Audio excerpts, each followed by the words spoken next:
O Stargate Aviation LDA no Santos Limited formaliza assina contrato conjunta serviço helicóptero nian. Cerimônia assinatura ne halau e Hotel Timor Colmeira Dili. Rui Maria Alves Soares, presidente Comissão Executiva Timor Gap EP Haktuir, contrato entre o Stargate no Santos, anesan operador ba facilidade baio undan, nebe se acomoda Timor Sira, nebe ia conhecimento ba serviço aviação nian.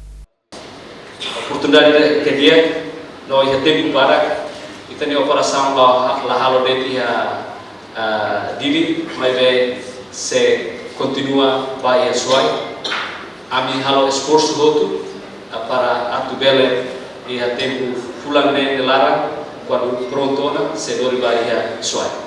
Diretor o Stargate Aviation Syed Muhammad Azni Syed Azman Hateten, o Stargate Aviation LDA nia fornecimento serviço helicóptero ba Operação Santos ia campo baio undan ia Timor-Leste ia área Tasilaran.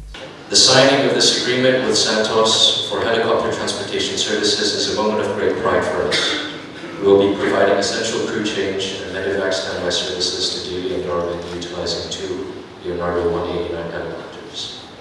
Ia fatin hanesan vice-presidente executivo ba Austrália Ocidental, Austrália Norte no Timor-Leste, Vince Santos Stefano Hateten, Santos compromete atu ia responsabilidade tomak ho dihalau contrato serviço nebe ia no responsável ba governo Timor-Leste ho di serviço hamutuk ho Timor Gap no Stargate ho dihalau serviço ia campo bayu undan.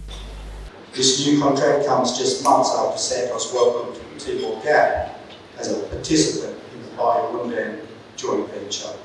This was a major milestone in our relationship with Timor-Leste, and the new helicopter services contract is another step in what I hope is a long future of strong collaboration and cooperation between our companies and our two countries.